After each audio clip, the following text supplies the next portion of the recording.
അപ്പൊ എന്നോടൊപ്പം മനോജ് ചേരുന്നുണ്ട് കോട്ടയത്ത് നിന്ന്. മനോജ്, നമസ്കാരം. ശ്രീ മനോജ് ഈ യൂബർ കസ്റ്റമറാണോ?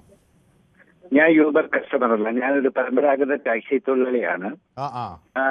അത് അവരുടെ ഒരു സംഘടനയുണ്ട്, Keraleeyam taxi drivers organisation. Okay നമ്മളോട് എന്നോട് ഒരു ദിവസം മുമ്പ് പറഞ്ഞെന്ന് ഞാൻ ഓർക്കുന്നു. ഈ വിഷയം ഞാൻ സാറിനോട് പറഞ്ഞിരുന്നു. അതെ. ഇതിനകത്ത് എന്താണെന്നറിയോ സാറേ, ഇതിനകത്ത് വളരെയേറെ സങ്കീർണമായ പ്രശ്നങ്ങളാണ്. ഇത് കോർപ്പറേറ്റ് കമ്പനികളാണ്. ഈ യൂബറും റാപ്പിഡോയും ഓല എന്നൊക്കെ പറയുന്ന കോർപ്പറേറ്റ് കമ്പനികളാണ്. അവരിവിടെയുള്ള വാഹന ഉടമകളെ ശരിക്കും പറഞ്ഞാൽ ചൂഷണം ചെയ്തുകൊണ്ടിരിക്കുന്ന ഒരു സ്ഥിതിവിശേഷമാണ് ഉണ്ടായിക്കൊണ്ടിരിക്കുന്നത്. എന്റെ 36,560 വാഹനങ്ങളാണ് യൂബറിന് സർക്കാർ തലത്തിൽ അവർ കൊടുത്തിരിക്കുന്ന കണക്ക്. റാപ്പിഡോ 2,800 ചില്ലുവാനം. ഓല എന്ന് പറയുന്ന സാധനത്തിന് അഗ്രിഗേറ്റർ പോളിസി ഇതുവരെ നിലവിലായിട്ടില്ല. ഞങ്ങൾ ഈ വിഷയവുമായി ബന്ധപ്പെട്ട് കഴിഞ്ഞ ദിവസം ഗതാഗത വകുപ്പ് മന്ത്രിയുടെ അടുത്ത് പോവുകയും അദ്ദേഹത്തിന് ഈ കാര്യങ്ങൾ ധരിപ്പിക്കാൻ ശ്രമിച്ചപ്പോൾ അദ്ദേഹം അത് കേൾക്കാൻ തയ്യാറായില്ല എന്നുള്ള ഒരു വസ്തുതയുണ്ട്. അതെ. കാരണം CP ജോൺ സാറ്, അതായത് അന്ന് എല്ലാ മേഖലയിലെ ആളുകളെ അവിടെ മീറ്റിംഗിൽ വിളിക്കുന്നുണ്ട്, ട്രാൻസ്പോർട്ട് കമ്മീഷൻ ഓഫീസിൽ. അപ്പൊ നമ്മൾ അവിടെ ചെല്ലുകയും നമ്മൾ ഈ തൊഴിൽ മേഖലയിൽ ഇന്ന് നിലനിൽക്കുന്ന ഒരു വലിയ പ്രശ്നമാണ് പരമ്പരാഗത തൊഴിലാളികളും യൂബർ തൊഴിലാളികളുമായി തർക്കം. അതിന്റെ കാരണം ഈ കമ്പനിക്ക് നമ്മുടെ സർക്കാർ കൊടുത്ത ഒരു മാൻഡേറ്റ് ആണ്. 50% ഓഫ് അവർക്ക് എടുക്കാം. അതായത് റേറ്റിൽ 50% കുറയ്ക്കാനും കൂട്ടാനുമുള്ള അധികാരം സർക്കാർ കൊടുത്തു. അതിന്റെ ഫലമായിട്ട് ഈ പരമ്പരാഗത നാട്ടിൽ ടാക്സി സ്റ്റാൻഡ് ഉണ്ടല്ലോ, അറിയാമല്ലോ. അവിടെ കിടക്കുന്നവരെ സംബന്ധിച്ച് ഓട്ടമില്ലാതെ വരുമ്പോൾ ഇവര് എറണാകുളത്ത് നിന്ന് ഇപ്പൊ കോട്ടയത്തേക്ക് വരികയാണെങ്കിൽ ഒരു സൈഡിലേക്കുള്ള വാടകയാണ് മേടിക്കുന്നത്. അത് കസ്റ്റമറുടെ ഗുണമാണ്, അത് സത്യമാണ്, അത് നമ്മൾ നിഷേധിക്കുന്നില്ല. എന്നാൽ ഇവിടെ ഒരു കോമൺ സെറ്റപ്പ് ഇതുമായിട്ട് ഉണ്ടാക്കാനായിട്ട് സർക്കാരിന് കഴിയാതെ വരുന്നതിന്റെ കാരണം ഈ കമ്പനികൾ ഇവിടെ അവരുടെ GST അടയ്ക്കുന്നു എന്നുള്ള കാരണം പറഞ്ഞുകൊണ്ടാണ് സർക്കാർ ഇതിന് ഈ പോളിസിയുടെ അടിസ്ഥാനമാക്കിയിട്ടാണ്. എന്നാൽ ഇതെല്ലാം ഒരു മേഖലയാണ്, തൊഴിൽ മേഖലയാണ്. ആ തൊഴിൽ മേഖലയിലെ തൊഴിലാളികൾക്ക് കിട്ടുന്ന ആനുകൂല്യങ്ങളെല്ലാം ഈ കമ്പനികൾ കവർന്നുകൊണ്ട് പോവുകയാണ് നിലവിൽ. അത് 1000 രൂപ ഓടിയാൽ 350 രൂപയാണ് നേരത്തെ വാങ്ങിക്കൊണ്ടിരുന്നത്. ഇപ്പൊ അത് ഈ അഗ്രിഗേറ്റർ പോളിസി വന്നപ്പോ 20% ആക്കി. എന്നാൽ ആ 20% പൈസയ്ക്ക് ഇവർ GST അടയ്ക്കുന്നുണ്ടോ എന്ന് പോലും സർക്കാർ പരിശോധിക്കുന്നില്ല. ഇത് സത്യത്തില് ഗുരുതര. ഇത് നമ്മളെ ഇപ്പൊ ഞാനും യാത്രക്കാരനാണ്, സാറും യാത്രക്കാരനാണ്. പുറത്ത് മറ്റൊരു വാഹനത്തിൽ കയറുമ്പോൾ നമ്മളെ സംബന്ധിച്ച് ഇതൊരു ലാഭകരമാണ്. ആ സിസ്റ്റം കോമൺ ആയിട്ട് എല്ലാവർക്കും ഒരേ സിസ്റ്റം ആക്കിയാൽ ഈ പ്രശ്നം തീരും.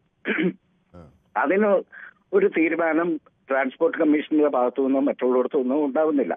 താങ്കൾ പറഞ്ഞത് കുറെ കൂടെ ക്ലിയർ ആണ്. അതായത് ഇത് ശരിക്കും ഗവൺമെന്റ് ഇതൊന്ന് വളരെ സൂക്ഷ്മമായി പരിശോധിക്കേണ്ട ഒരു ഘടകമാണ്. കാരണം യൂബറിന് വേണമെങ്കിൽ പെട്ടെന്ന് ചാർജ് കൂട്ടാം, കുറയ്ക്കാം, പക്ഷെ നിങ്ങൾക്ക് അതിനുള്ള അധികാരമില്ല. നിങ്ങൾക്ക് ഒരു ഫിക്സഡ് ചാർജേ ഉള്ളൂ. നിങ്ങൾ തർക്കിച്ച് വാങ്ങിക്കുന്നത് ആണ് നിങ്ങളുടെ ലാഭം, അല്ലേ?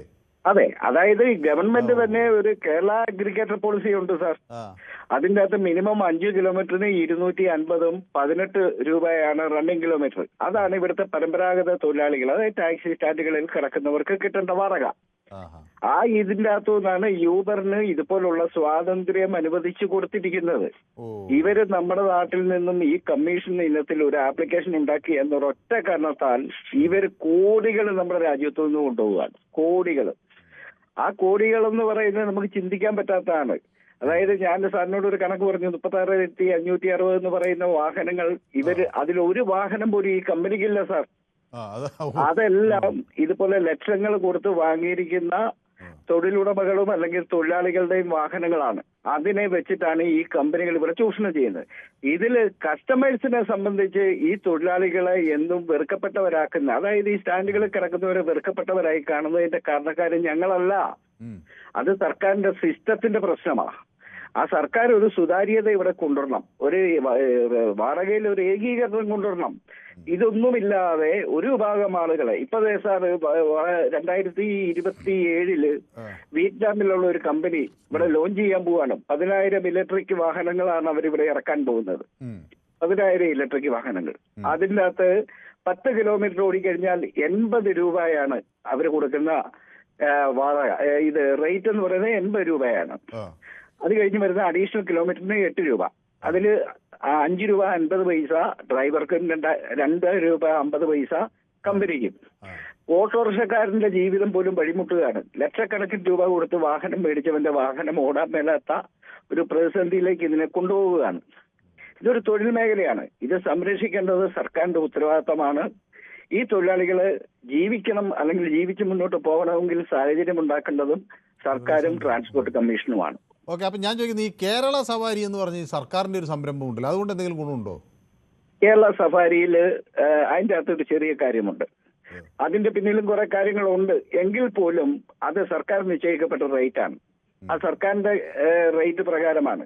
ഇപ്പൊ സാർ ഇപ്പം എറണാകുളത്ത് നിന്ന് തിരുവനന്തപുരത്തേക്ക് വരുമ്പോൾ സാറിന് ഈ വൺ സൈഡ് യൂബറിന് കൊടുക്കുന്നതുകൊണ്ടാണ് സാർ അത് ലാഭകരമായി തോന്നുന്നത്. സാർ അവിടെ ഇറങ്ങുന്നു, തിരിച്ചു പോകുമ്പോൾ ഇതുപോലെ തന്നെ വണ്ടി വിളിക്കുന്നു.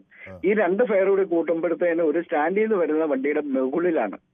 കേരള സഫാരി എന്ന് പറയുന്നത് സാർ എവിടുന്ന് കയറി എവിടെ ഇറങ്ങുന്നോ ആ വണ്ടി തിരിച്ചു വന്ന സ്ഥലം വരെയുള്ള കിലോമീറ്ററിന്റെ ക്യാഷ് മേടിക്കുന്നുണ്ട്. അതുകൊണ്ട് ഈ തൊഴിലാളികൾക്ക് വലിയ നഷ്ടമില്ല.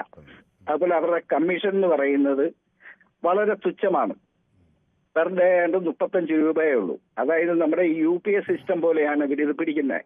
0001 എന്നുള്ള ആ സിസ്റ്റത്തിലാണ് ഇവർ കമ്മീഷൻ പിടിക്കുന്നത്. മറ്റത് അങ്ങനെയല്ല, ഡയറക്റ്റ് കട്ട് ചെയ്യാണ്. ഡയറക്റ്റ് അവർക്ക് കിട്ടുന്ന 1000 രൂപയിൽ നിന്ന് 350 രൂപ ഈ കമ്പനി കട്ട് ചെയ്തുകൊണ്ട് പോവുകയാണ്. സത്യം പറഞ്ഞാൽ ഇതിൽ ഓടുന്ന തൊഴിലാളികളാണ് സാർ ഈ പറയുന്ന ഈ കമ്പനികളെ വളർത്തുന്നതെന്നുള്ളതാണ്. ഇവരുടെ സമരം പ്രഖ്യാപിച്ചു. ആ സമരം പോലും ഇവർക്ക് നഷ്ടം ഉണ്ടാക്കുന്ന എന്റെ അഭിപ്രായം. നമ്മുടെ വണ്ടി പിൻവലിച്ചാൽ മതിയല്ലേ? നമുക്ക് നഷ്ടമാണെന്ന് തോന്നിയാൽ നമ്മൾ എന്തിനാണ് വീണ്ടും അവരുടെ പിന്നാലെ പോകുന്നത്?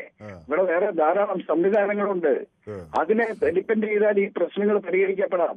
ഒരു സമരം ചെയ്തതുകൊണ്ട് ഇവിടെ എന്ത് നേടാനാണ് സാർ? സാറിന് അറിയാമല്ലോ, നമ്മുടെ നാട്ടിലെ സമരങ്ങൾക്കൊക്കെ ജനങ്ങളുടെ അവരുടെ സമയവും നഷ്ടപ്പെടുത്തി, സമ്പത്തും നഷ്ടപ്പെടുത്തി ഇതിന്റെ പിന്നാലെ നടന്നത് കൊണ്ടല്ല. ഇത് അധികാരികളുടെ മുന്നിൽ കൃത്യമായി അവതരിപ്പിച്ച് ഒരു ചർച്ചയുടെ ഭാഗമായിട്ട് ഇത് പോയാലേ ഉള്ളൂ ഇത് പരിഹരിക്കാൻ പറ്റുള്ളൂ.